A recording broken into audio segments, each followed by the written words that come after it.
Right now, scattered across this galaxy, there are objects so dense that a single teaspoon of their material would outweigh every human being who has ever lived. Not every person alive, every person who has ever drawn breath across all of recorded history, back to the first moment something walked upright on this planet. All of that weight compressed into a space smaller than a sugar cube. These objects exist. They are real. They are out there, spinning in the dark. And physics, the same physics that built your phone, that flies your aircraft, that splits the atom, cannot fully explain what happens inside them. Some of them spin 700 times every second. So fast, their surface is moving at a fraction of the speed of light. Some of them carry magnetic fields so powerful that if one approached within 1,000 kilometers of you, the iron in your blood would be pulled in 2 different directions before you even had time to understand what was happening. One of them, 50,000 light years away, released a burst of energy in less than a second that was powerful enough to measurably ionize the upper atmosphere of Earth. Tonight we are going somewhere most instruments cannot follow. We are going to the surface of a neutron star, into its crust made of matter no laboratory on Earth can recreate. We are going to the interior, where the laws of physics may dissolve into something stranger. We will visit the magnetars, the pulsars, and the collision events that forged the gold in your pocket. If wonder like this keeps you up at night, take a moment to subscribe. This channel exists for exactly these hours. There is an object 20 kilometers across that outweighs the sun. There is a crust harder than anything in the known universe. There is an interior that may not be matter at all, at least not in any form we recognize. We begin. To understand a neutron star, you first have to dismantle every intuition you have about density. Start with the sun. Our sun is not a small object. Its diameter is roughly 1.4 million kilometers. You could line up 109 Earths across it. More than 1 million Earths could fit inside it by volume. It contains 99.8% of all the mass in this solar system. The 8 planets, all their moons, every asteroid, every comet, every grain of dust drifting between here and the edge of the Oort cloud, all of that is the remaining 0.2%. The sun is, from where we stand, almost incomprehensibly large. Now take the sun. Take all of it, every proton, every electron, every atom of hydrogen and helium in all 1.4 million kilometers of it, and compress it. Squeeze it down. Keep squeezing until it fits inside the highway loop around a mid-sized city. 20 kilometers across, the distance you might drive to get to work. All of the sun's mass in a sphere the size of a city. That is roughly what a neutron star is. The density that results from that compression is not something human intuition was built to process. On Earth, the densest naturally occurring material is osmium, a hard, silvery blue metal. A cubic centimeter of it, about the size of a sugar cube, weighs roughly 22 grams. Dense, but manageable. A cubic centimeter of white dwarf material, the remnant of a smaller star, weighs about a ton. Already beyond our daily experience, but still made of ordinary atoms. A cubic centimeter of neutron star material weighs somewhere between 400 million and 1 billion tons. The numbers stop being numbers at that scale. They become incantations. Think of a mountain, a real mountain, say something in the Rockies, 1/2 kilometer of stone and ice. Now compress that entire mountain into a space the size of a sugar cube. That is still not dense enough. You would need to compress it further. The density of a neutron star is roughly 10 billion times the density of steel. It is roughly 15 times the density of an atomic nucleus. That last comparison is not rhetorical. The material inside a neutron star is, in a very real sense, nuclear matter. The same stuff at the center of every atom you have ever touched, scaled up to the size of a city. Here is a second way to picture it. Imagine draining all the empty space from the atoms of every human being on Earth, all 8 billion of us. If you compressed what remained, the combined solid nuclear matter of every person alive would fit comfortably inside a small conference room. That is ordinary matter.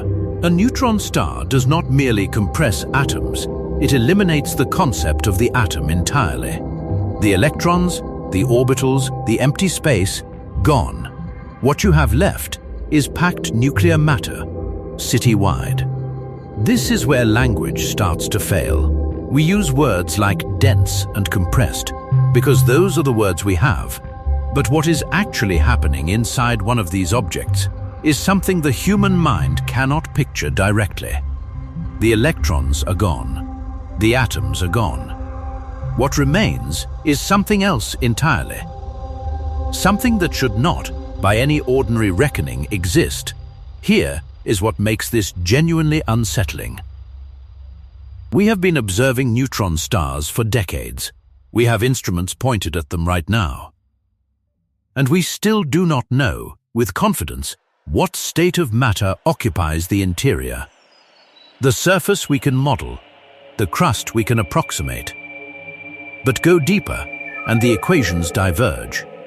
The physics disagrees with itself. It gets stranger. There is one more detail about that collapse, and it is the strangest part of all. When the core falls, almost all of the energy released does not come out as light. It comes out as neutrinos, ghostly, near massless particles that barely touch ordinary matter. In the first 10 seconds, a newborn neutron star pours out more neutrinos than the sun will emit across its entire 10 billion year life. We know this is true because we have caught them. In February 1987, a star died in a nearby galaxy, and hours before its light reached us, detectors deep underground in Japan and the United States registered a brief patter of neutrinos. 24 particles out of a flood of billions of trillions that passed through the planet that night. It was the first time we had ever watched a star collapse from the inside, and it confirmed something humbling. The visible explosion, the supernova that can outshine a whole galaxy, is only the faint echo.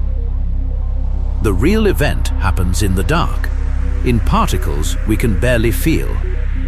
The bright part is the leftover. Every neutron star begins as a catastrophe. Specifically, it begins as the death of a massive star, one that spent its life fusing progressively heavier elements in its core, working through hydrogen, then helium, then carbon, neon, oxygen, silicon, until the core was iron. Iron is the end of stellar fusion. You cannot get energy by fusing iron into something heavier. The star has been holding itself up for millions of years by the outward pressure of nuclear burning. And the moment the core turns to iron, that pressure stops. What happens next takes less than 1 second. The iron core, now roughly the size of Earth and massing about 1.4 times the Sun, collapses under its own gravity. In that fraction of a second, the core shrinks from roughly 8,000 kilometers across to about 20 kilometers. The material falls inward at roughly a quarter of the speed of light. Electrons and protons are forced together, the quantum mechanical process known as electron capture, and they merge into neutrons, releasing enormous quantities of neutrinos in the process. So many neutrinos pour outward from the collapsing core that even though they interact almost nothing with ordinary matter, the outer layers of the star are, in that moment, dense enough to absorb enough of them to be blasted away. That is the supernova, the core bounce. The neutron star is born. 2 astronomers saw this coming long before anyone had the instruments to test it. In 1934, Walter Baade and Fritz Zwicky proposed, in a paper that most of their contemporaries considered wildly speculative, that stellar explosions, what they named supernovae, might leave behind a tiny, extremely dense remnant composed entirely of neutrons.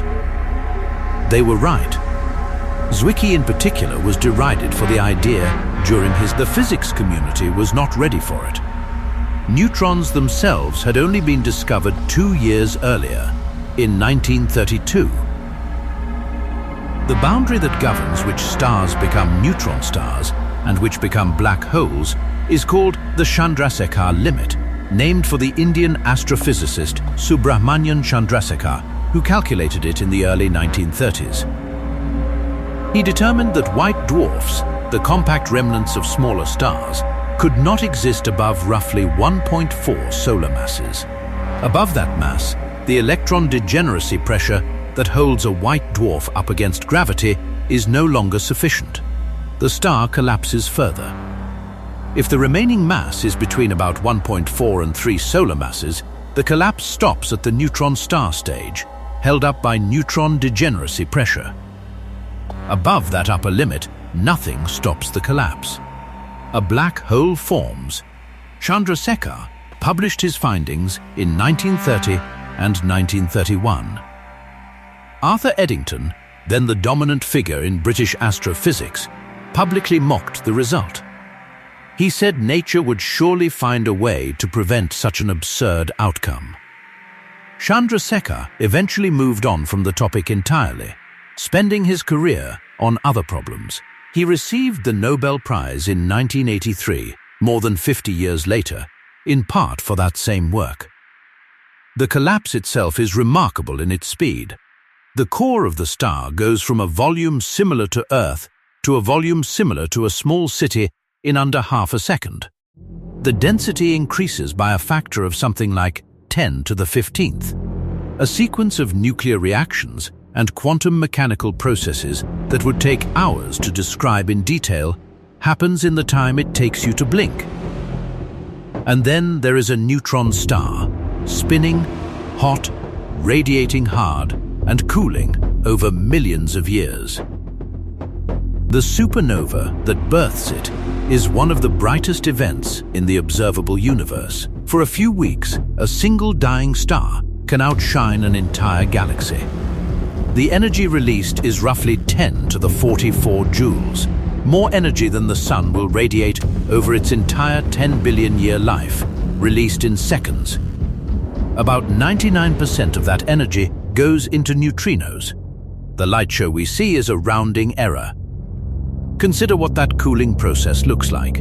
In the first minute after birth, the neutron star's interior temperature exceeds 100 billion Kelvin, so hot that the neutrino emission itself carries most of the heat away. Over the next million years, the star cools to roughly 1,000,000 Kelvin at the surface. For context, the surface of our Sun is around 6,000 Kelvin. A neutron star 1,000,000 years old still burns at nearly 200 times the Sun's surface temperature, radiating in hard X-rays that no human eye could perceive. SN 1987A, the supernova visible in the Large Magellanic Cloud in 1987, is thought to have left behind a neutron star that is, even now, being searched for in its expanding remnant. If it is there, it is glowing, still young, still hot, still cooling from a catastrophe that occurred in the lifetime of people alive today. It gets stranger. Hold that picture in your mind, because the next fact only makes sense once you accept the first. We are no longer talking about a star in the way you understand stars. We are talking about a single atomic nucleus the size of a city. Everything you think you know about how much space matter takes up has just been thrown away. The number that people most often reach for when they try to explain neutron star density is the teaspoon. A teaspoon of neutron star material, if you could somehow scoop it up, which you cannot, for reasons that will become clear, would weigh roughly 1 billion tons. Some estimates put it closer to 900 million tons, some higher. The range depends on exactly where in the star you are sampling and what the interior state of matter actually is, which, as we will return to, remains an open question. But 1 billion tons is a reasonable working number. To anchor that, consider the total estimated mass of all living humans on Earth right now is roughly 300 to 400 million tons. A teaspoon of neutron star material is heavier than all of us combined. Every person on this planet, every one of 8 billion human bodies, added together, and the teaspoon still wins. The density is expressed as roughly 10 to the power of 17 kilograms per cubic meter. That is 100 quadrillion kilograms per cubic meter. Ordinary matter, the stuff you and everything around you is made of, is mostly empty space. An atom is almost entirely the void between its nucleus and its electron cloud. If you removed all the empty space from every atom in the human body, the remaining matter would be smaller than a grain of sand. A neutron star has, in a sense, removed all of that empty space. The electrons have been forced into the protons, and what remains is nuclei pressed against nuclei, neutrons packed as close as the laws of quantum mechanics. That packing is what generates the pressure that prevents a neutron star from collapsing further. It is called neutron degeneracy pressure, and it is a consequence of the Pauli exclusion principle, the quantum mechanical rule that no two identical fermions can occupy the same quantum state simultaneously. Neutrons are fermions. As they are forced together, they resist, and that resistance becomes the force holding the star up against its own immense gravity. It is not a chemical force. It is not a magnetic force. It is something more fundamental, a consequence of the wave-like nature of matter itself. Physicists describe the neutron star as the largest atomic nucleus in the universe. In a rough sense, this is accurate. The entire star behaves in some ways like a single-bound nuclear object, operating under the same strong nuclear force that binds protons and neutrons together in ordinary atomic nuclei. A neutron star is, at its simplest approximation, a nucleus about 20 kilometers wide. That framing gives you some sense of the scales involved. A typical atomic nucleus is on the order of femtometers, 10 to the minus 15 meters. A neutron star is 20 kilometers. The scale-up is 20 orders of magnitude. What those billion tons would do, if you could actually bring them here, is not survivable to contemplate. Released suddenly on Earth's surface, the gravitational and nuclear binding effects would be catastrophic in ways that dwarf any weapon we have built. The material would fall toward the planet's core, and as it did, it would compress the surrounding rock with forces our geological history has never experienced. This is academic. The material cannot be transported. It exists only under the extreme pressures generated by the star's own gravity. Remove that pressure, and the physics that holds it together no longer applies. It would immediately and catastrophically revert to ordinary matter, releasing energy in the process. The surface gravity of a neutron star is approximately 200 billion times that of Earth, closer to 2 times 10 to the 11th G. If you could stand on the surface, which no known material structure could permit, and you dropped a pebble from waist height, it would reach the surface in a fraction of a millisecond and release energy equivalent to a multi-kiloton explosion. This is not the gravity of our experience. It is the gravity of a compressed star. But the density itself, the raw number, is not the strangest thing about a neutron star. The strangest thing is that it is stable, that it persists, that it spins and pulses and endures for millions of years without either collapsing further or blowing apart. The physics that permits this is the same physics that governs the smallest particles we have ever isolated, operating at a scale visible from across the galaxy. It gets stranger. Below the surface of a neutron star, in the crust, the outer few kilometers of the star, where densities are slightly lower than in the interior, but still grotesque, by any ordinary standard, something forms that has no analog anywhere else in the universe. Physicists call it nuclear pasta. The name is not whimsical. It describes, with reasonable accuracy, the actual shapes that nuclear matter takes as it is compressed in the neutron star's outer layers. In the uppermost crust, you have a relatively normal lattice of nuclei, heavy atomic nuclei, like iron, nickel, and heavier elements, arranged in an ordered crystal structure, embedded in a sea of free electrons and, deeper in, free neutrons. Normal, in the sense that we have reasonable theoretical frameworks for it. Then, as you go deeper and pressure increases, something changes. The nuclei start to deform. They elongate, they merge, they develop holes, they rearrange. The sequence of shapes, as pressure increases with depth, runs roughly like this. First, spherical nuclei clump together into larger aggregates, which physicists call gnocchi, after the Italian dumpling. Go deeper, and those clumps elongate into tubes, spaghetti, deeper still, and the tubes merge into sheets, lasagna, deeper yet, and the geometry inverts. Instead of nuclear matter surrounded by space, you have space surrounded by nuclear matter. First in tubes, nintighetti, sometimes called ziti, and then in spheres, ninucci, or Swiss cheese. And then the crust ends and the outer core begins. This progression was theoretical for decades, modeled on paper and in simulations, because obviously no experiment can recreate these conditions. In 2018, a major simulation study published in Physical Review Letters ran the numbers with more computational power than had previously been applied to the problem, and found that the transitions between pasta phases were real and occurred at predictable density thresholds. The pasta is not a metaphor. It is, within the limits of our models, what the matter is doing. The mechanical properties of nuclear pasta, and particularly of the lasagna and spaghetti phases, are extraordinary.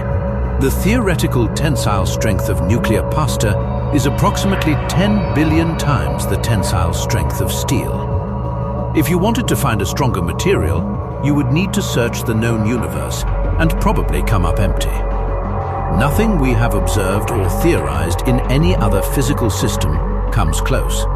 It is the strongest material that can exist, as far as we know, under any conditions we can describe. This matters for a reason beyond curiosity. The neutron star crust, this thin outer shell of nuclear pasta and crystallized heavy nuclei, is what physically constrains the star's shape, limits how it can deform, and plays a central role in phenomena like starquakes, violent crustal fractures that we will return to in a later segment. The crust is the interface between the star's interior and the rest of the universe. Everything that reaches us from a neutron star, the pulses, the flares, the gravitational waves, has passed through this layer. Physicists at Washington University in St.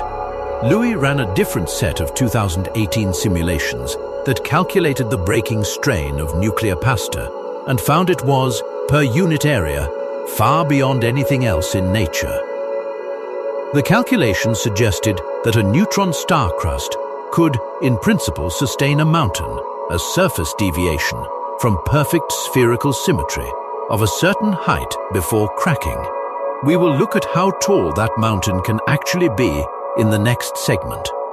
The answer will seem impossibly small. There is a related phenomenon worth dwelling on.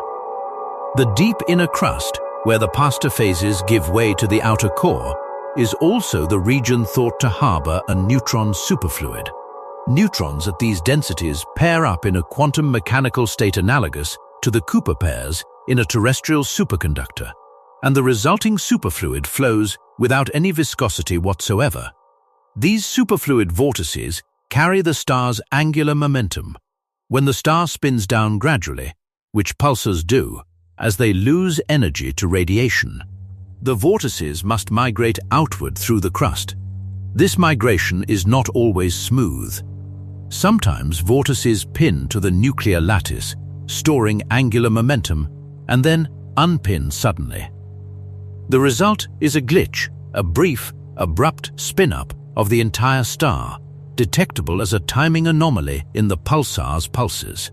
The Vela pulsar, one of the most studied pulsars in the sky, glitches roughly once per year, spinning up by about 1 part in a million before slowly relaxing back. Each glitch is, in a sense, the star's superfluid interior briefly speaking to its rigid crust, and that conversation, read across 500 light-years, tells us something about the matter we cannot otherwise reach. What we cannot do is go inside and look. No probe survives the journey. What we know about the past phases comes from theory, from simulations, and from indirect observations, the timing of pulsar pulses, the decay of certain flares, the way gravitational waves from neutron star mergers are shaped. We are reading the fingerprints on the wall without being able to enter the room. It gets stranger. The surface gravity of a neutron star is approximately 200 billion times the surface gravity of Earth. Let that sit for a moment. 200 billion times. On Earth, gravity pulls you down with a force equal to your mass times roughly 9.8 meters per second squared. On the surface of a neutron star, standing there, which no known structure could survive, you would experience gravity roughly 200 billion times as intense. Your body would be compressed to an unrecognizable state in a fraction of a second. The atoms would not hold together. If you dropped an object from 1 meter above the surface of a neutron star, it would impact the surface at roughly 2,000 kilometers per second, around 0.5% of the speed of light. The kinetic energy released on impact would be comparable to a nuclear weapon detonation. From a height of 1 meter, that gravity imposes a near-perfect smoothness on the star. Any irregularity on the surface, any lump, any protrusion, feels the full force of 200 billion G trying to pull it flat. The result is that the tallest mountain on a neutron star is estimated to be only about a centimeter. Some models suggest a few millimeters, some push toward a centimeter or two, depending on the internal structure and the spin rate. But the order of magnitude is millimeters. Not the kilometer scale relief of Earth's terrain, not the multi-kilometer mountains of Mars or the Moon. Millimeters, the neutron star, as a result, is the most nearly perfect sphere in the known universe. Nothing else achieves its level of spherical symmetry. Earth, for comparison, bulges at the equator by about 21 kilometers due to its rotation. The Sun deviates from perfect sphericity by a few kilometers. A neutron star deviates by millimeters across a 20-kilometer body. Its ablateness, the flattening at the poles, is measured in parts per billion. It is, to the precision of any instrument we can build, a perfect sphere. This matters enormously for gravitational wave astronomy. When two neutron stars spiral into each other, a process we will describe in the kilonova segment, they stretch and compress space-time as they orbit. The shape of the gravitational wave signal they produce carries information about the star's radius, its moment of inertia, and its deformability. A perfectly spherical neutron star would produce a slightly different gravitational wave signature than one with even a millimeter-scale mountain. And that difference, however tiny, is in principle measurable by instruments like LIGO and Virgo. This means the smoothness of a neutron star is not just a curiosity, it is an observable. For pulsars, the near-perfect sphericity has a direct consequence. Pulsars spin at extraordinarily stable rates, more stable, in many cases, than atomic clocks on Earth. They are used as timing references for tests of general relativity. The stability depends on the moment of inertia remaining constant, which requires the shape to remain constant. A mountain of even a few centimeters on a rapidly spinning pulsar would generate a time-varying quadrupole moment and radiate gravitational waves continuously, which would gradually slow the star's spin. Searches for exactly this signal, continuous gravitational waves from spinning neutron stars, are ongoing. Nothing has been detected yet. Which means either the mountains are smaller than a centimeter, or the gravitational wave emission is below the current detection threshold. Imagine being there, standing at an impossible distance, say 1 light second away, looking at this object with instruments that could somehow resolve it. What you would see is a sphere so perfect it would look artificial. Smoother than any machined surface, smoother than the most polished lens ever built.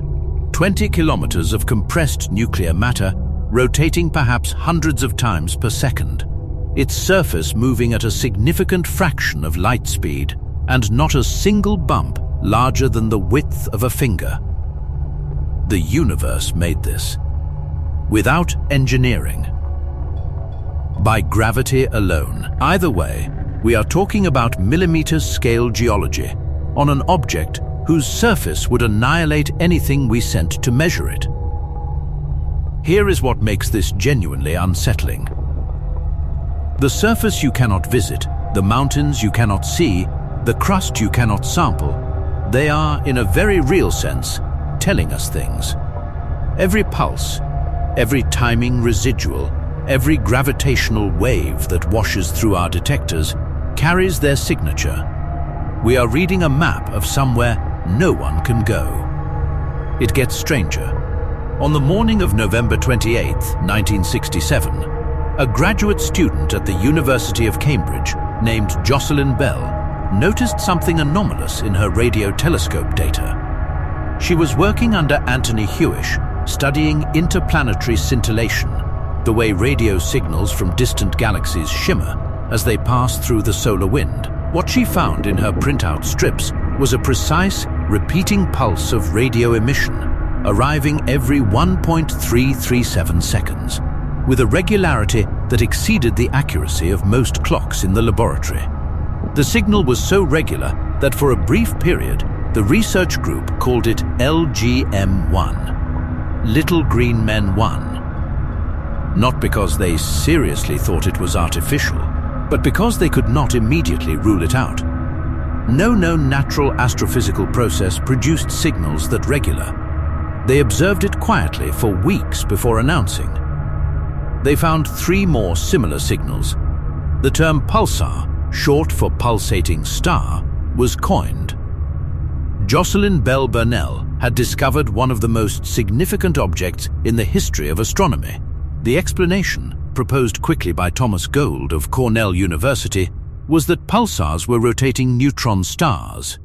The neutron star emits a beam of radio waves from its magnetic poles, much like a lighthouse, and as the star rotates, that beam sweeps across the sky. When it happens to sweep across Earth, we detect the pulse. The pulse rate is the rotation rate of the star. Gold was right. The fastest known pulsar, PSR J174824446 AD, located in the globular cluster Terzan 5, spins 716 times per second. At the equator of this star, the surface is moving at roughly 24% of the speed of light. This is not a rounding error or a metaphor. A point on the surface is completing 716 full rotations every second. The centrifugal effects alone would be enough to destroy any structure we know of. What prevents the neutron star from flying apart at this speed is that its gravity is strong enough to keep it together, even rotating at a quarter of light speed. These fast spinning objects are called millisecond pulsars because their rotation periods are measured in milliseconds. They typically have lower magnetic fields than the slower pulsars and are thought to have been spun up by accreting matter from a companion star, a process of angular momentum transfer that gradually increases the rotation rate over millions of years. They are the recycled pulsars, old neutron stars given a second life. The fastest ones approach what are called the breakup limit, the spin rate at which even a neutron star cannot hold itself together. We have not found one at that limit. But the fact that PSR J17482446A is at 716 suggests we may be closer to it than we once thought. Pulsars are, in a very practical sense, tools. The most stable millisecond pulsars rival or exceed atomic clocks in their timing precision. They are used in pulsar timing arrays, networks of pulsars spread across the galaxy whose timing residuals are cross-correlated to search for gravitational waves of extremely low frequency, the kind produced by pairs of supermassive black holes at the centers of distant galaxies. In 2023, several independent pulsar timing array collaborations announced strong evidence for a gravitational wave background of exactly this kind. The neutron stars were listening. The pulsar timing data also tests general relativity in extreme conditions. The binary pulsar system PSRB 1913+16, discovered by Russell Hulse and Joseph Taylor in 1974, consists of two neutron stars orbiting each other. Over decades of observation, the orbital period has been measured to be decreasing at exactly the rate predicted by general relativity if the system is losing energy to gravitational wave emission. Hulse and Taylor received the Nobel Prize in Physics in 1993, the first Nobel awarded specifically for indirect gravitational wave evidence. It was 2 full decades before LIGO detected gravitational waves directly. Not every pulsar is a clean lighthouse.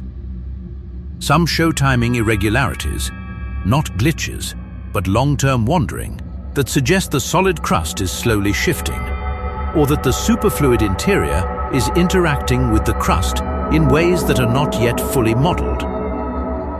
Some pulsars switch between two distinct emission modes, abruptly turning brighter or dimmer or changing pulse shape, then switching back months or years later.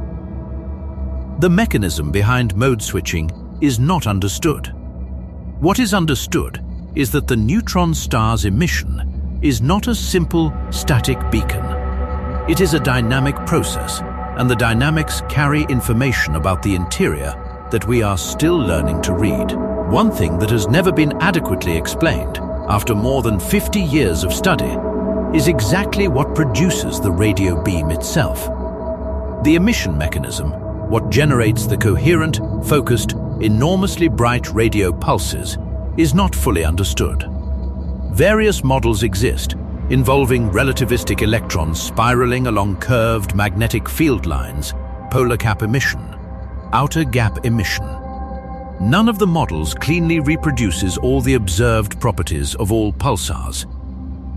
The lighthouse is real. The source of the light is still, in some respects, contested. It gets stranger. And there is a stranger consequence still. The gravity is so severe that it bends the path of light, leaving the surface. On Earth, light travels in straight lines, and you see only the side of an object that faces you.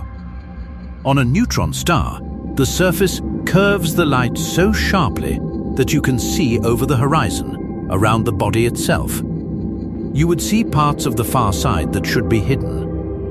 Stand on one, and the ground would appear to curl upward around you in every direction, as though you were trapped at the bottom of a bowl made of the surface itself. Physicists call the boundary where light can circle the object the photon region. Get the geometry right, and a beam could leave the back of your head, bend all the way around, and return to your own eyes. You could, in the most literal sense the universe allows, look forward and see the back of your own skull. No one will ever do this. The gravity that makes it possible would flatten a human being into a film a single atom thick long before they arrived. But the light does it anyway, every second, with no one there to watch. The gravity at the surface of a neutron star does not merely crush matter. It warps time. This is not a figure of speech. General relativity, confirmed by more than a century of experimental tests, tells us that massive objects curve space-time around them, and that this curvature affects the rate at which time passes.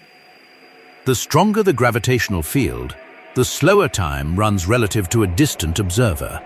On Earth, this effect is real but tiny. Clocks at sea level run very slightly slower than clocks on GPS satellites, a difference that must be corrected for to keep GPS accurate. The correction is about 45 microseconds per day. Small, but not negligible. On the surface of a neutron star, the gravitational time dilation is not small. Depending on the star's exact mass and radius, clocks on the surface run roughly 20 to 40% slower than clocks far from the star. A clock on the surface of a neutron star ticks at maybe 70 to 80% of the rate it would tick in empty space. This is an enormous effect by any standard. It means that the physics happening on the surface and inside occurs in a spacetime that is significantly compressed relative to ours. The gravitational redshift that accompanies this time dilation is measurable. Light climbing out of a deep gravitational well loses energy. It is redshifted toward longer wavelengths. For a neutron star, the redshift of light emitted from the surface is a substantial fraction, depending on the mass to radius ratio.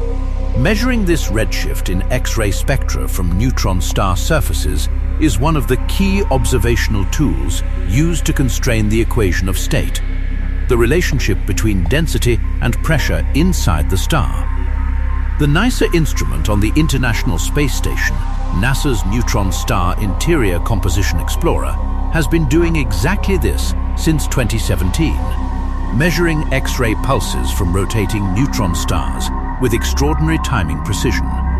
In 2019, NICER published its first radius constraints, showing that the X-ray hotspots on the pulsar PSR J030 plus 0451 were not located at the poles, as expected, but at different latitudes, suggesting a more complex magnetic field geometry than any simple model had predicted. The bending of light near a neutron star is equally extreme.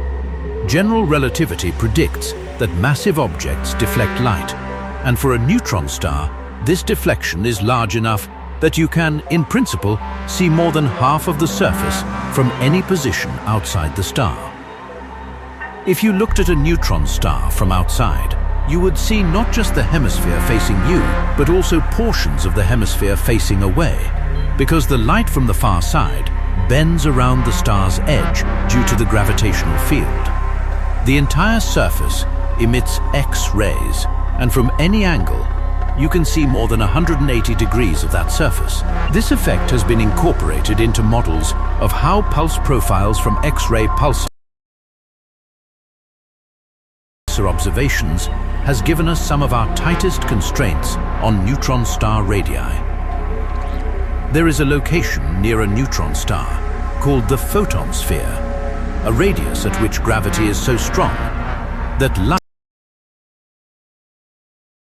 neutron star, this sphere lies just outside the star's physical surface, or in some cases close enough to the surface that the distinction matters. If you could somehow position yourself at the photon sphere and look outward, the light curving around the star would allow you to see the back of your own head, your own image, bent by gravity, arriving from behind. The geometry at this radius is, from a human standpoint, completely disorienting.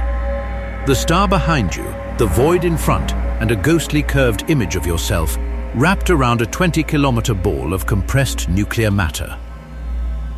Gravity at the neutron star surface is also responsible for one of the more vivid thought experiments in astrophysics. If you somehow teleported a kilogram of ordinary matter to just above the surface of a neutron star and released it, it would strike the surface in a fraction of a second, with a kinetic energy equivalent to about 2 to 4 kilotons of TNT. From a height of 0, the energy release per kilogram is more than 10,000 times greater than the equivalent nuclear fission reaction. Matter falling onto a neutron star releases energy with an efficiency approaching 10 to 20% of its rest mass energy, compared to about 0.7% for nuclear fusion. Accretion onto a neutron star is one of the most energetically efficient processes in the universe. This is why neutron stars in binary systems, accreting matter from a companion, are among the brightest X-ray sources in the sky. The material spirals in through an accretion disk, heating as it falls, until it strikes the surface and releases its energy in a flash of X-rays. Some systems exhibit X-ray bursts, thermonuclear explosions on the surface, as accreted hydrogen and helium builds up and ignites, recurring every few hours. These are, from a certain perspective, nuclear weapons going off every few hours on the surface of a star across the galaxy. They are routine. Here is what makes this genuinely unsettling. The same gravity that makes a accreting neutron stars the brightest X-ray sources in the sky, the same curvature that lets you see the back of the star, the same time dilation that slows the clocks, all of that is merely the surface effect. It does not tell you what is happening inside. The interior is shielded by the crust, by the extreme density, and by the simple fact that nothing comes out of the interior to carry information. We are, with all our instruments, measuring the exterior of something whose interior remains genuinely uncertain. It gets stranger. For decades, these were almost theoretical, a handful of strange flaring sources nobody could place. Then, in April 2020, one of them did something that tied two of the great mysteries of modern astronomy together. A magnetar in our own galaxy, catalogued as GR 1935 plus 2154, let out a millisecond burst of radio waves so bright that, for an instant, it matched the fast radio bursts we had been detecting from billions of light-years away and could not explain. For years, those distant flashes had no known source. Here was one going off in our own backyard, from a dead star wrapped in an impossible magnetic field. It was not proof for every case, but it was the first solid thread connecting the fast radio bursts to magnetars. We have catalogued only about 30 of these objects so far. Their fields are slowly tearing them apart from within, cracking the crust, leaking energy as heat and radiation, and in a few thousand years, each one will fall quiet. We are watching them in the brief, violent window where they still scream. Not all neutron stars are alike. Most have magnetic fields in the range of 10 to the power of 8 to 10 to the power of 12 Gauss. Already extraordinary. Earth's magnetic field is roughly half a Gauss. The surface of the Sun is a few thousand Gauss. The most powerful continuous magnetic field ever produced in a laboratory is around 10 to the power of 6 Gauss. A typical neutron star's magnetic field exceeds that by a factor of 1,000 to 1,000,000. Magnetars are different. A magnetar is a neutron star with a magnetic field of roughly a quadrillion times the strength of Earth's magnetic field, and 1 billion times stronger than the most powerful magnet any laboratory has produced. The physics at these field strengths enters territory that has no analogy in any environment we can create or directly study. At magnetic something called vacuum birefringence becomes significant. The quantum electrodynamic effect, where the vacuum of space itself becomes anisotropic, polarizing light passing through it differently, depending on direction relative to the field. This has been tentatively observed in polarized X-ray light from a neutron star by the ESO Very Large Telescope. The magnetic field is strong enough to make empty space optically anisotropic. The vacuum becomes a medium. At the field strengths of a magnetar, the effects scale far beyond what any calculation can make intuitive. Atoms would not exist in the form you know them. The electron orbitals in atoms are determined by the electromagnetic force, and at 10 to the 15 Gauss, the magnetic force overwhelms the atomic binding energy. Atoms elongate along the field lines into thin needles, a few angstroms wide, but hundreds of angstroms long. Chemistry, as we understand it, becomes impossible. The periodic table is, at these field strengths, effectively meaningless. If a magnetar were located 1,000 kilometers from Earth, which none are, the nearest known ones are thousands of light years away, the magnetic field at that distance would still be strong enough to distort the electron orbitals of atoms in your body. The iron in your blood would be pulled along field lines. The chemical processes that keep your neurons firing would fail. This would happen before any other effect reached you. The magnetar would kill you with its field, not its gravity, at a distance of roughly 1,000 kilometers. The class of objects we call magnetars comprises two overlapping groups, soft gamma repeaters, or SGRs, and anomalous X-ray pulsars, or AXPs. Both are now understood to be the same class of object, rotating neutron stars, with extreme magnetic fields that decay over time, releasing energy through X-ray and gamma-ray bursts. The decay of the magnetic field, not accretion or rotational energy, powers the emission. This was proposed by Robert Duncan and Christopher Thompson in 1992 and confirmed observationally over the following decades as more magnetars were catalogued and their behavior systematically studied. In April 2020, a magnetar in our own galaxy produced something that had never been seen from within the Milky Way before. SGR 1935 plus 2154, located roughly 30,000 light-years away, emitted a burst of radio waves so bright and so brief that it resembled almost exactly the extragalactic fast radio bursts that astronomers had been puzzling over for years. The burst was detected simultaneously by the CHIME radio telescope in Canada and the STARE-2 array in California, and its brightness and millisecond duration matched what a fast radio burst would look like if it originated at the distance of a nearby galaxy. That single event resolved a decade of speculation. At least some fast radio bursts are produced by magnetar flares. The universe's most mysterious radio signals may be the screams of the most magnetically extreme objects we know of. Magnetars rotate slowly by pulsar standards, typical rotation periods of a few seconds, not milliseconds. The extreme magnetic field causes rapid spin down. The field lines drag on the surrounding environment, acting as a brake. A newly born magnetar may spin once per second. Over thousands of years, that slows to once every 10 seconds. Eventually, the field decays enough that the bursting activity stops and the object becomes quiescent. We do not know what a quiescent magnetar looks like because we have no way to identify one that is no longer emitting. There may be many of them. The formation mechanism for magnetars is uncertain.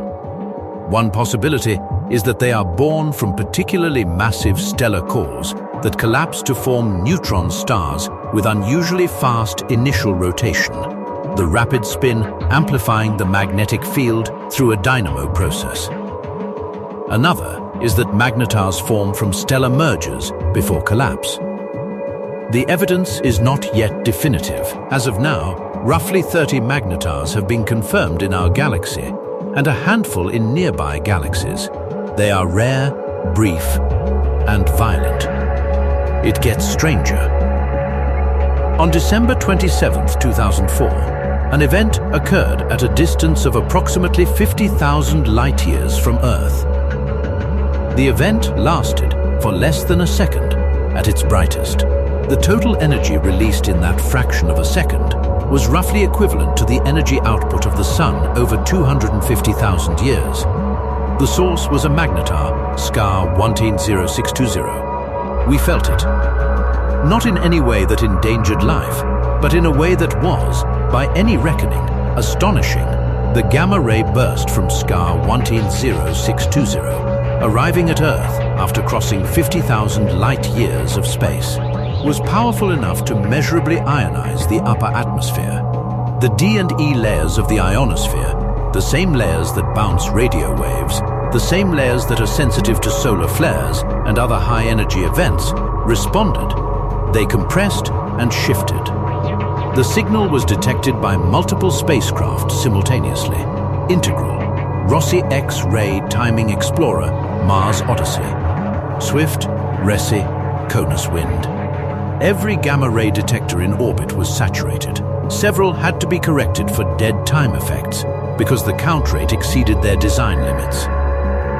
Detectors on the night side of Earth, shielded from the sun, detected the ionospheric disturbance. SKR 180620's giant flare was, at the moment of its peak, the brightest extrasolar event ever recorded by human instruments in the entire history of astronomy. Brighter than any supernova observed in real time. Brighter than any gamma-ray burst afterglow. The peak luminosity was roughly 10 to the 47 ergs per second. Orders of magnitude beyond the luminosity of our entire galaxy. The trigger was, most likely, a starquake. A neutron star's crust, that layer of nuclear pasta and heavy nuclei we discussed earlier, builds up stress over time. The magnetic field evolves, the spin changes, and the crust, rigid, brittle at the relevant scales, stores elastic energy the way tectonic plates store elastic energy before an earthquake. When the stress exceeds the breaking strain of the crust, it fractures. Suddenly, the crust shifts, and the stored energy is released in a burst of X-rays and gamma rays. For ordinary neutron stars, these events, called pulsar glitches, produce subtle timing changes in the pulse rate and occasionally minor flare-like emission. For magnetars, the same basic process produces events that can be detected across the galaxy. The energy reservoir is the magnetic field, not just the elastic energy in the crust.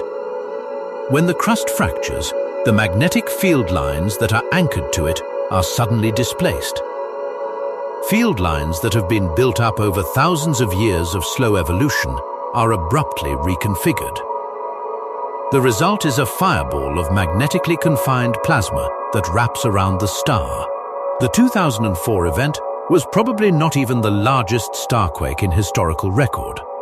An event in 1979 from a different magnetar, SKR 052666 in the Large Magellanic Cloud, was observed by the Venera 11 and 12 spacecraft and saturated instruments that were not built to handle such an intense signal. That event is now estimated to have had a similar energy release. The 2004 event was simply better observed, with a larger fleet of modern instruments. The question of what sets the scale of magnetar giant flares, why some are relatively modest and some are catastrophic, is not answered. The crustal breaking strain plays a role. The magnetic field geometry plays a role. The distribution of stress in the crust plays a role. Models exist, but predicting when the next giant flare will occur, or from which magnetar, is not within our current capability. One additional observation from the 2004 event is worth noting. Following the initial peak, the emission from SGR 10620 showed oscillations, periodic modulations in the X-ray brightness, at frequencies of tens to hundreds of Sha. These are interpreted as magnetoseismic oscillations, the star literally ringing like a bell after the quake, with its crust oscillating at its natural frequencies. The frequencies depend on the composition and structure of the crust, and matching them to theoretical models gives us another lever on the equation of state. The star was vibrating at its own resonant frequencies, and we read them from 50,000 light-years away. The Vela pulsar, which we encountered earlier in the context of glitches, gives us a different window on this same crustal fracture process. Vela is a relatively young pulsar, about 10,000 years old, and it glitches roughly once per year, each glitch representing a sudden transfer of angular momentum from the superfluid interior to the rigid crust.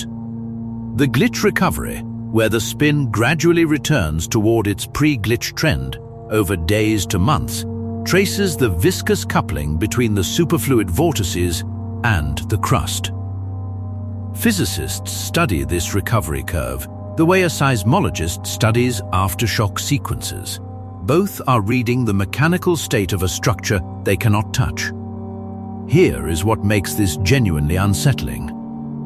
The energy released by that starquake, received at Earth as a signal powerful enough to ionize the ionosphere, came from a star that is, in stellar terms, modest and ordinary.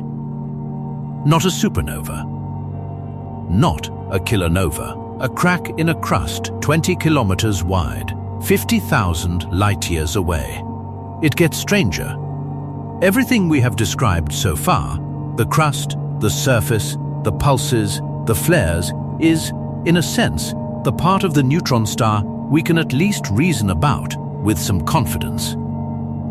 The interior is different. The interior is where physics begins to run out of runway. Below the outer crust and the nuclear past transition zones, somewhere around 10 kilometers below the surface, lies the outer core. In the outer core, the density exceeds that of a single atomic nucleus, and the distinction between individual nuclei breaks down entirely. What you have is not a lattice of nuclei, but a homogeneous fluid of neutrons, protons, electrons, and muons, all interacting via the strong nuclear force and the electromagnetic force simultaneously. This region is, theoretically, relatively well understood, at least at its uppermost layers. Going deeper into the inner core, the density increases further, perhaps to several times the nuclear saturation density. And here, the theoretical frameworks begin to disagree substantially with each other. There are several distinct possibilities for what the matter is doing, and we do not currently have the observations to definitively distinguish between them. One possibility is that the neutrons and protons in the inner core remain as hadrons, but are supplemented by additional particles called hyperons. Particles similar to neutrons, but containing one or more strange quarks. This is the hyperon hypothesis. It is theoretically plausible, but it produces a problem. The introduction of hyperons tends to soften the equation of, meaning it would make the maximum mass of a neutron star lower. And yet we have measured neutron stars with masses of about 2 solar masses. The theoretical maximum with hyperons should be lower than that. This discrepancy is called the hyperon puzzle, and it has not been resolved. Another possibility is that at sufficiently high densities, the quarks that compose neutrons and protons are no longer confined within individual hadrons, but are free to move through the star's interior, a state called deconfined quark matter, or quark-gluon plasma. This phase of matter briefly existed in the universe just after the Big Bang, and it has been created in a laboratory sense by the Large Hadron Collider and the relativistic Heavy Ion Collider, but only in tiny volumes for extraordinarily brief moments. Whether it exists in stable form in the interior of neutron stars is genuinely unknown. If it does, it changes the star's mechanical properties substantially.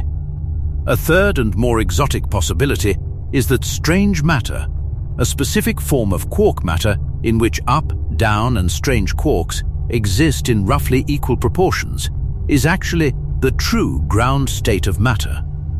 This was proposed by Edward Witten in 1984 and further developed by others.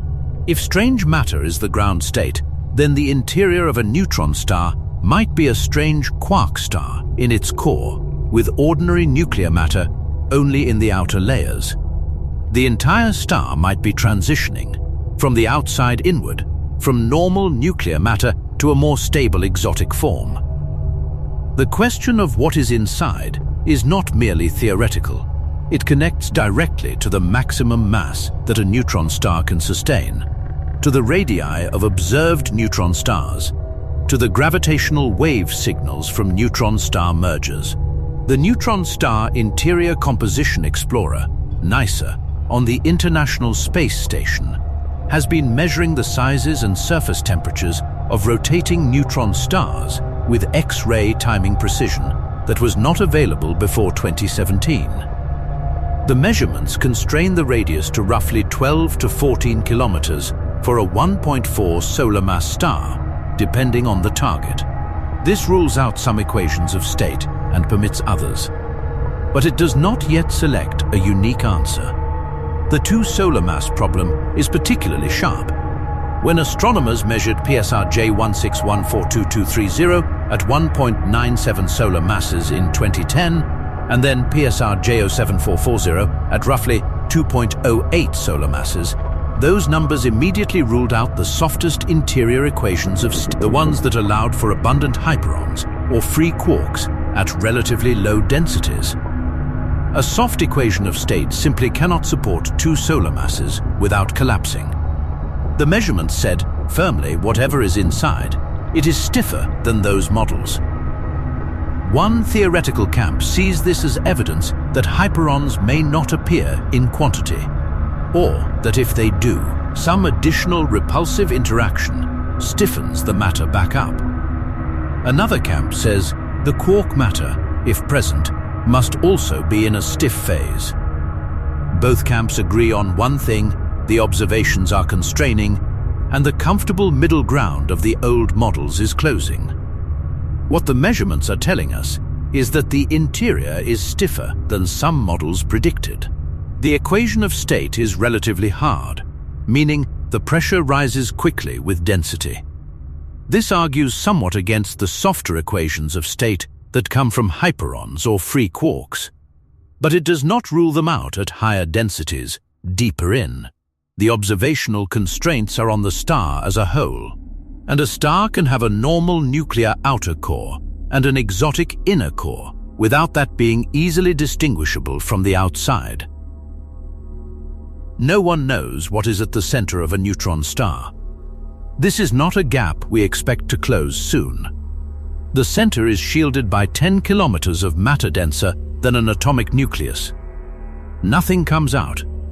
No photons, no neutrinos in measurable quantities once the star has cooled. Only gravitational waves, and only when the star is disturbed. It gets stranger. This is where one of the quietest puzzles in astrophysics lies. The heaviest neutron stars we have measured sit a little above 2 solar masses. The lightest black holes we have found weigh around 5. In between is a stretch of mass where, for a long time, we found almost nothing. The mass gap. It should not be empty. Stars die across a smooth range of weights, so the objects they leave behind should too. Yet that middle ground stayed strangely bare. Then, in 2019, the gravitational wave detectors caught a collision involving an object of about 2.5 solar masses, sitting right in the forbidden zone. No one is sure what it was. Too heavy, most think, to be a neutron star. Too light to be an ordinary black hole. It may have been a neutron star caught in the instant before it surrendered, or something we do not yet have a name for. The line between the most extreme star and a hole in space is thinner than we assumed, and we still cannot say exactly what stands on the edge of it.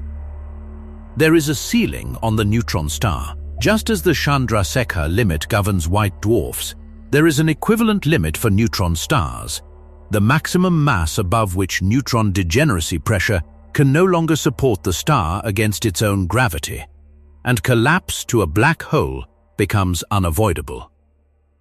This limit is called the Tolman, Oppenheimer, Volkoff limit, named for Richard Chase Tolman and for J.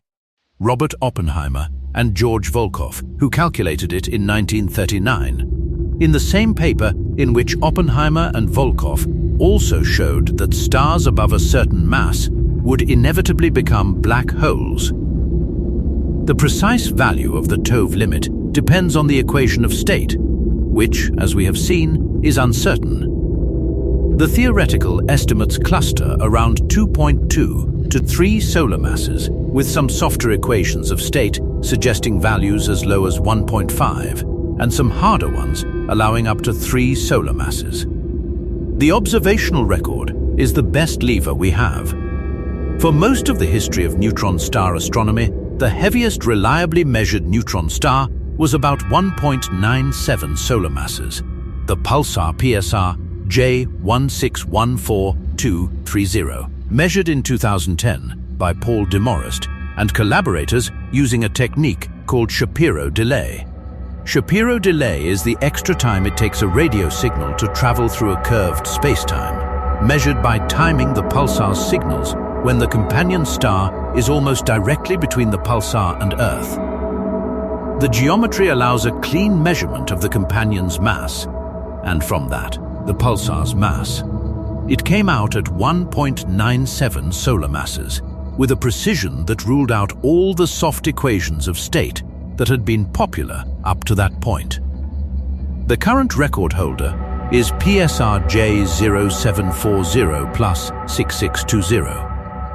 Its mass has been measured at approximately 2.08 solar masses, with an uncertainty of about 0.07 solar masses. It was measured using the same Shapiro delay technique and confirmed and refined by NICER X-ray timing observations in 2021.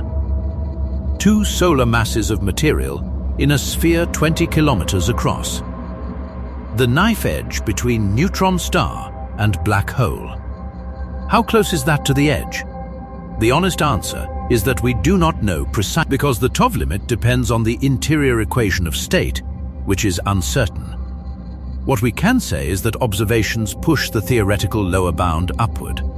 If the TOV limit were 2.0 solar masses, PSR J0740 plus 6620 would be uncomfortably close to it. The current best estimates suggest the limit is at least 2.2 solar masses, giving some room, but not a large room. There is another piece of evidence. The neutron star merger event GW170817, which we will discuss in the next segment, produced gravitational wave signals from which the total mass of the 2 merging stars was measured at about 2.74 solar masses. The merger itself likely produced a remnant that collapsed to a black hole, or a hypermassive neutron star that lasted briefly before collapsing, based on the electromagnetic afterglow. The fact that this merger formed a black hole rather than a stable neutron star gives an upper limit on the TOV limit. It is probably not much above 2.2 to 2.3 solar masses. The 2 constraints, that the heaviest known neutron star is about 2.1 solar masses, and that 74 solar masses of merging neutron stars made a black hole, bracket the limit. The knife edge is real. A neutron star that accretes too much mass from a companion, or that results from a particularly massive stellar core, tips over that edge and becomes a black hole. There is no partial collapse, no gradual. Above the TOV limit, the quantum mechanical pressure that holds the star up is overwhelmed, and the object collapses to a singularity. The neutron star vanishes. What occupies the same space is, by definition, inaccessible to observation.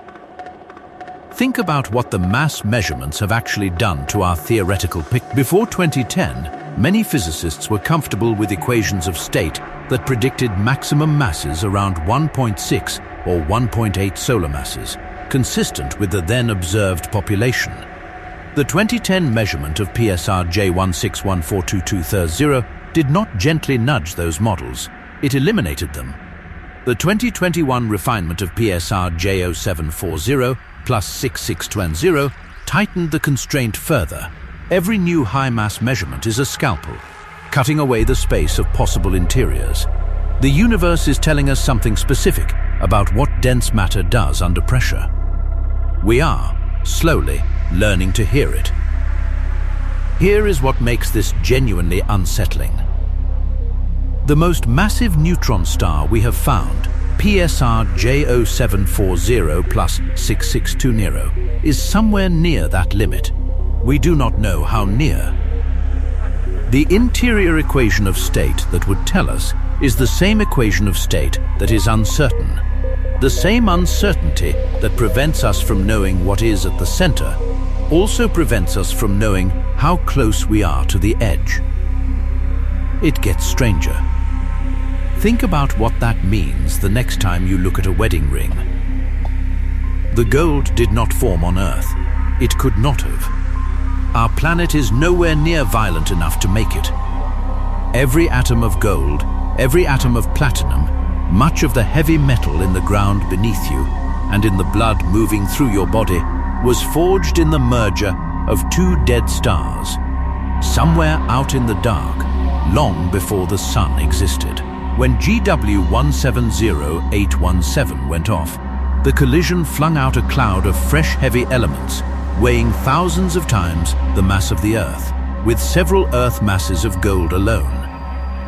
We watched it glow and fade over days as those new atoms cooled, the so-called kilonova, exactly as the theory had predicted. And there was one more gift hidden in the timing. The gravitational waves and the first flash of gamma rays arrived within about 2 seconds of each other, after traveling for 130 million years. That near-perfect agreement told us something we had only assumed before. Gravity travels at the speed of light, to a precision almost beyond belief. One collision, and it rewrote the jewelry on your hand and the rulebook at the same time. On the morning of August 17, 2017, the LIGO detector in Livingston, Louisiana, and the LIGO detector in Hanford, Washington, simultaneously registered a gravitational wave signal. 70 seconds later, the Fermi Gamma Ray Space Telescope detected a gamma ray burst. The two signals came from the same direction in the sky, a galaxy called NGC 4993, about 130 million light-years away in the constellation Hydra. For the first time in history, the same astronomical event had been detected in both gravitational waves and electromagnetic radiation. The event was a neutron-star merger. Two neutron stars, each roughly 1.3 to 1.4 solar masses, had been orbiting each other for hundreds of millions of years, spiraling inward as they bled orbital energy into gravitational waves, until they finally touched. The merger lasted a fraction of a second. The gravitational wave signals swept through the LIGO and Virgo detectors over roughly 100 seconds as the two stars spiraled together, increasing in frequency, a chirp rising from about 24 Hz to roughly 2048 Hz, and then fell silent as the merger completed and either a hypermassive neutron star or a black hole formed. Hundreds of telescopes around the world and in space slewed to the position within hours. What they found was a kilonova, a transient optical source that was brighter than a nova but far dimmer than a supernova, glowing first in ultraviolet, then optical, then infrared. The colors and the evolution over the following weeks matched theoretical predictions for the radioactive glow of heavy elements being synthesized in the neutron-rich ejecta of the merger. This confirmed, directly, a prediction that had been discussed for decades. Neutron-star mergers are where most of the universe's heavy elements, the elements heavier than iron that cannot be made in the cores of ordinary stars, are forged. Specifically, the rapid neutron capture process, or R process, which creates elements like gold, platinum, rhodium, iridium, silver, and the rare earth elements, requires a neutron-rich environment at extreme temperatures. Neutron star mergers provide exactly that environment at the moment of collision and in the ejected material that expands outward afterward. The gold in every ring and necklace you have ever seen, the platinum in catalytic converters, the iridium that marks the boundary between the Cretaceous and Paleogene in the geological record.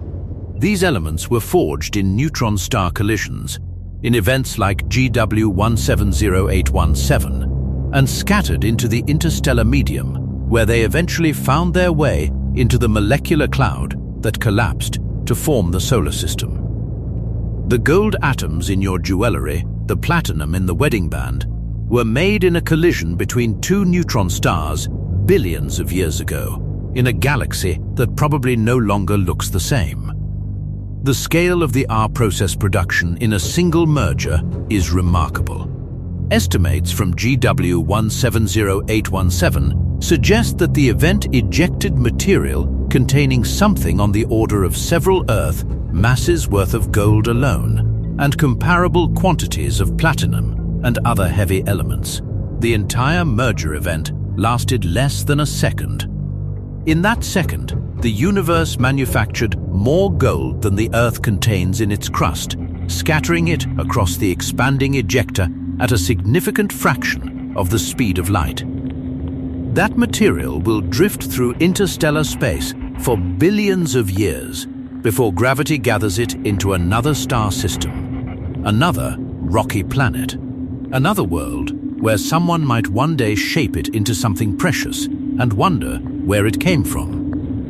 The gravitational wave signal from GW 170817 yielded something else, a direct measurement of the neutron star radius through a property called tidal deformability. As the two stars approached each other, their mutual gravity raised tidal bulges on each, just as the moon raises tides on Earth. The amount of deformation depended on how compressible the neutron star material was, which in turn depended on the equation of state. The shape of the gravitational wave signal in the final seconds before merger encodes this information.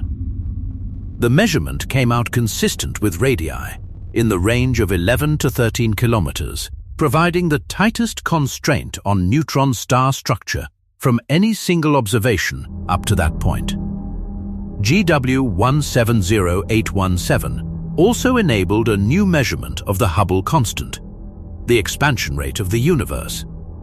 The gravitational wave signal gives a standard siren measurement of the distance to the galaxy, independent of the cosmic distance ladder. The electromagnetic signal gives the galaxy's recession velocity. Combined, they give a Hubble constant. The value was consistent with, but not yet precise enough to resolve, the existing tension between measurements made by different methods. Subsequent binary neutron star mergers detected by LIGO and Virgo continue to sharpen this measurement. What the merger tells us, taken as a whole, is this: the neutron star is not only an extreme object while it lives. In death, it is productive. It makes the stuff of planets and bodies and ornaments. The gold and the strangeness come from the same place. It gets stranger. Before we go there, one honest caution. Everything up to this point is measured, confirmed, checked by separate teams with separate instruments. What comes next is not. It is a question physicists allow themselves to ask, carefully, at the edge of what the equations permit. Hold on to that difference. It matters more than anything else in this story. There is a theoretical possibility attached to neutron stars that, in the history of speculative physics, has generated more serious discussion than almost any other scenario of its kind. It is worth describing carefully, because it is one of those rare cases where the reasoning is legitimate science and the conclusion, while vanishingly unlikely by current understanding, is not obviously wrong. In 1984, the physicist Edward Witten at Princeton published a paper titled Cosmic Separation of Phases in Physical Review D. In it, he proposed that a form of quark matter composed of up quarks, down quarks, and strange quarks in roughly equal proportions might be more stable than ordinary nuclear matter. This is called the strange matter hypothesis, or the Bodmer-Witten hypothesis, after Arnon Bodmer, who had suggested a similar idea earlier. If strange matter is more stable than nuclear matter, it would be the true ground state of matter. Ordinary atomic nuclei would be, in principle, metastable, sitting in a local energy minimum, but not the global minimum. The reason ordinary matter does not spontaneously convert to strange matter is a kinetic barrier. Converting a nucleus to strange matter requires simultaneously converting many quarks at once, a process that is extremely unlikely to occur spontaneously. This is analogous to the way that diamond is thermodynamically less stable than graphite at ordinary temperatures and pressures, but does not spontaneously convert because the energy barrier is too high. The scenario that follows from the strange matter hypothesis, if it is correct, is this: a small lump of strange quark matter, called a strangelet, would, if it encountered ordinary nuclear matter, be able to convert that ordinary matter into strange matter, because the barrier against conversion is lowered when the ordinary matter is in contact with an already converted surface. The converted matter would then be at its ground state, and the process would continue. In theory, a sufficiently large strangelet could catalyze the conversion of any piece of ordinary matter it touched. This is a theoretical bound. It is important to say that explicitly and clearly. This is not a prediction of what will happen, or even what is likely. There is no observational evidence that strangelets exist. The strange matter hypothesis may be wrong.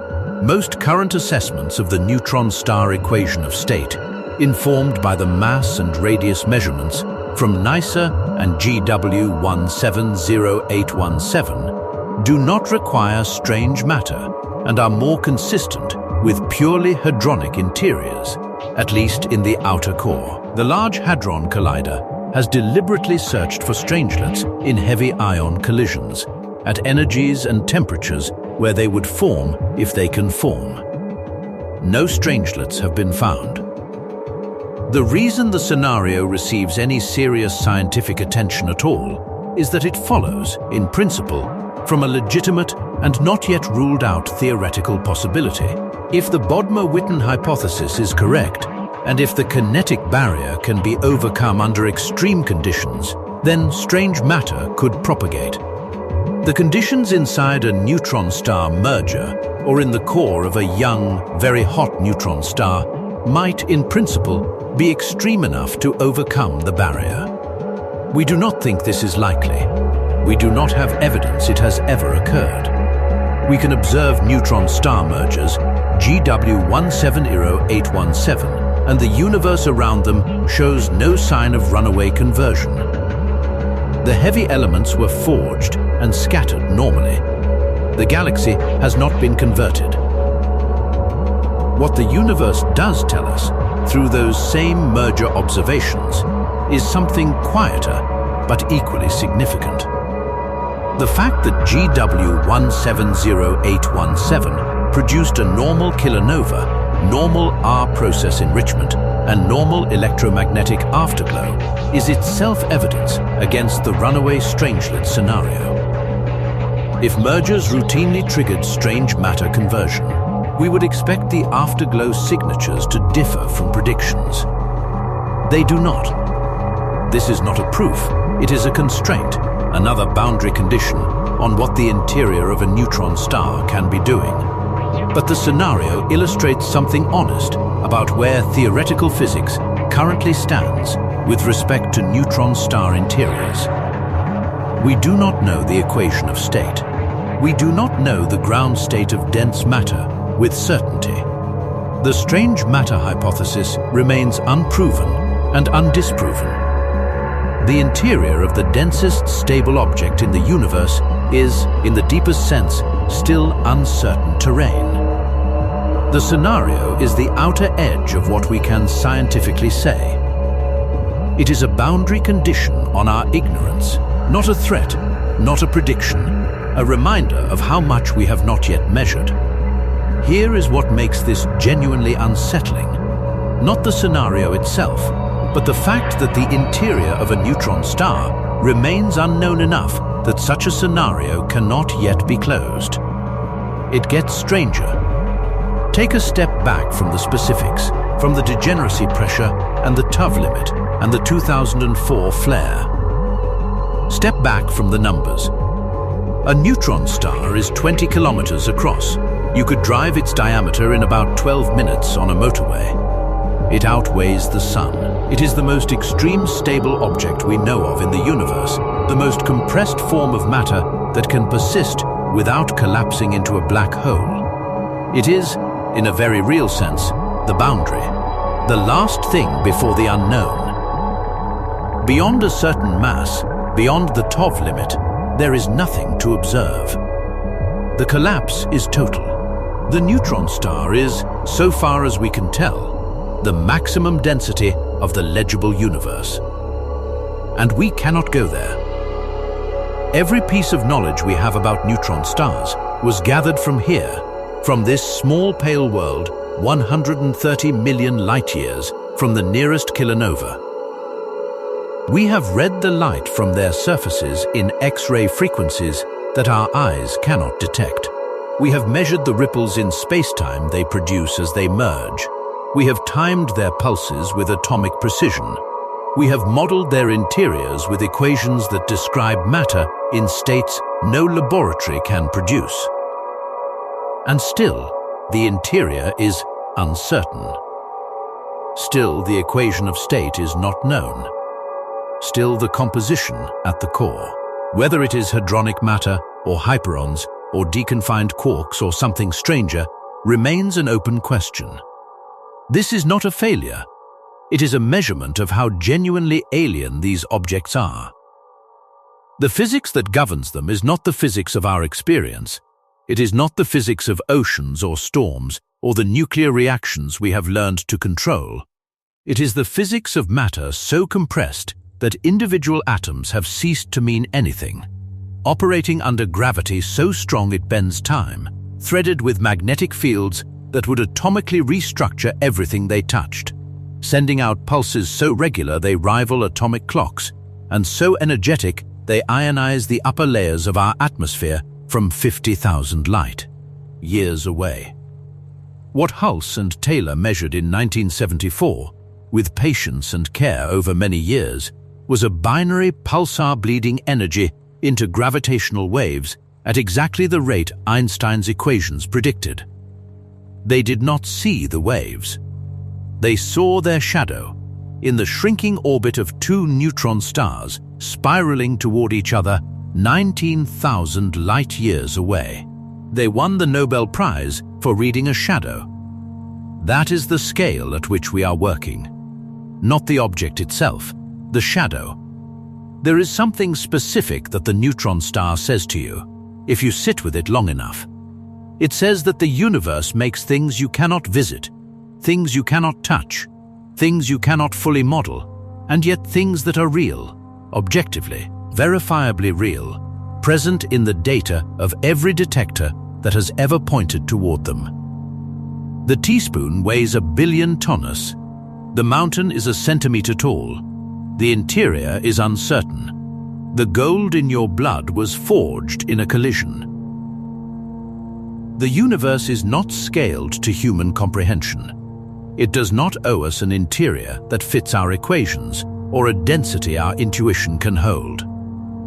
The neutron star exists at the far edge of what physics has so far been able to follow. Beyond its surface, 10 kilometers down, the laws we have tested and confirmed begin to give inconsistent answers. We do not know what happens there. We may not know for a long time. The star does not wait for us to understand it. It has been spinning since before anything on Earth had eyes to see it. It will be spinning after the last instrument we build has gone dark. The pulses arrive, regular as mathematics, from the dark between the stars, and we count them, and we try to read them, and the reading is never quite complete. That is where we leave it. At the edge of the legible, looking out,